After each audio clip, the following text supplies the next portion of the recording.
Hai, kembali lagi dalam rancangan kita Mindful Whisper bagi episod yang terbaru. Jadi, kita dapat lihat pada episod yang lepas, minggu pertama kita membincangkan tentang awareness, minggu kedua kita berbincang tentang benefit and barriers, dan yang minggu terbaru ini kita akan berbincang tentang clue to action.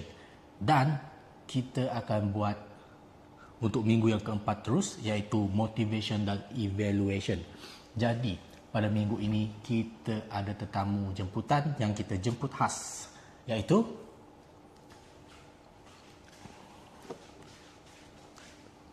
Hello. Hello, bagaimana?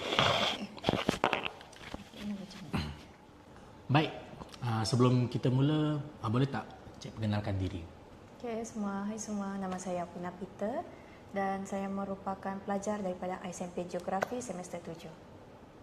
Baik, Cik tahu tak kenapa kami jemput Cik dalam podcast ni? Tak sangat. Oh, okey.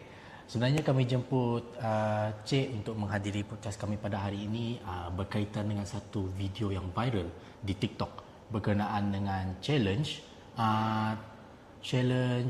Day One Without Stress Challenge. Jadi untuk pengetahuan awak semua, inilah individu di sebalik video tersebut. Ya, jadi kami ingin bertanya tentang beberapa soalan berkaitan dengan video challenge tersebut. Iaitu yang pertama, apakah yang membuatkan Cik terinspirasi untuk buat video tersebut? Okey. Apa yang buat saya terinspirasi untuk buat video tersebut? Sebab pertama, kita tahu bahawa sekarang ni adalah Minggu Kesedaran dan Kesihatan Mental. Jadi, apa yang buat saya terinspirasi untuk buat video tersebut adalah saya ingin menunjukkan kepada pelajar-pelajar yang mengalami stres ataupun masalah kesihatan mental untuk melakukan ataupun cara-cara untuk menangani stres. Jadi video yang Cik buat tu berkaitan dengan hidup sendirilah. Ya. Oh, jadi pengalaman hidup sendiri. Daripada pengalaman hidup sendirilah. Jadi kalau kita tengok video itu, kita boleh tengok cuplikan sedikit video tersebut, potongan video tersebut ya. Saksikan.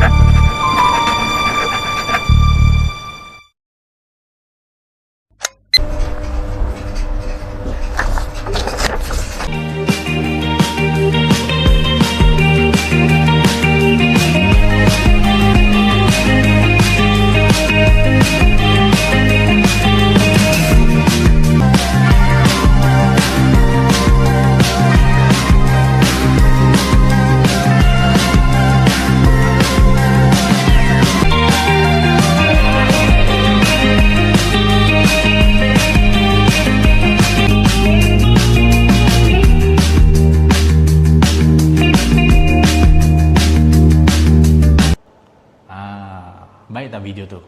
Jadi kalau kita dapat lihat dari video tu, Cik stres buat kerja kan, dari segi assignment, kemudian rasa tertekan, tapi dalam masa yang sama cuba untuk kontrol tekanan tu. Jadi saya nak bertanya, apakah perkara ataupun pengalaman hidup yang sebelum ni yang membuatkan Cik banyak stres? Kalau daripada pengalaman saya sendiri, apa yang buat saya rasa stres, pertama sekali macam yang kamu semua tahu, saya adalah seorang pelajar. Jadi semestinya salah satu sebab kenapa saya stres adalah daripada segi akademik saya sendiri, dari segi assignment, dan sedikit juga stres daripada segi kewangan. Jadi melalui kita dapat lihatlah Cik mampu untuk mengatasi stres tersebut dan memberikan awareness kepada orang lain. Itu satu perkara yang baik. Jadi selepas merasai tekanan dan juga stres yang boleh menjejaskan kesihatan mental kita ni, apa aktiviti yang ataupun cara untuk Cik riliskan stres tersebut? Boleh ceritakan sedikit? Okey. Macam yang kamu semua nampak melalui video yang sedikit viral tu, Di situ kamu boleh nampak cara saya untuk meriliskan stres. Contoh yang pertama adalah dengan cara saya keluar untuk buat activity. Contohnya saya beriadah. Macam kamu boleh nampak, saya berjogging, saya brisk walk. Selain itu juga salah satu cara saya untuk meriliskan stres adalah dengan cara saya meng-self-rewardkan diri saya dengan bingsu. Macam yang kamu boleh nampak lah, di mana saya beli sesuatu makanan ataupun minuman, maafkan saya, minuman yang boleh buat saya rasa macam dapat tenangkan diri saya. Boleh menjawab soalan? Betul. Sangatlah menginspirasikan ya, kerana kita dapat lihatlah cara untuk menangani stres ni banyak. Tetapi ada satu stigma ataupun pandangan pelajar pada zaman sekarang ni. Okay. Mereka ni banyak rasa macam sesi konseling ataupun hikmat konseling di luar sana sudah tidak relevan, kerana pelajar ada yang berasa malu untuk berjumpa dengan konseling sebab mereka rasa ini perkara ni tak boleh diceritakan dengan orang luar. Jadi pada pandangan Cik macam mana tu? Pada pandangan saya, sesi konseling ni masih relevan. Sebab kenapa? Okey, konseling ni adalah salah seorang individu yang pakar dalam bidang psikologi. Jadi saya rasa dia masih sangat relevan untuk pelajar sekarang untuk berjumpa dengan konseling. Okey, sekiranya macam kalau kamu rasa kamu malu untuk berjumpa konseling, bukan semestinya kamu perlu jumpa dengan konselor. Kamu boleh juga berjumpa dengan kawan-kawan kamu ataupun family kamu. Sekiranya kamu malu untuk berjumpa dengan konseling untuk memberikan sedikit menceritakan masalah. Kalau kamu rasa malu, kamu boleh berjumpa dengan kawan ataupun orang terdekatlah yang penting. Jadi kat situ kita boleh lihatlah kita punya masalah peribadi yang membuatkan kita stres ni sepatutnya kita keluarkan. Kita beritahu dengan orang lain.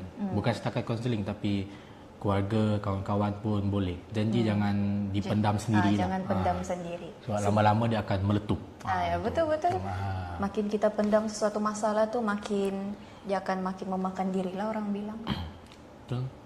Jadi ada satu lagi pandangan masyarakat ataupun kita dapat lihat, nak riliskan stres ni kita perlukan duit. Macam kita dapat lihat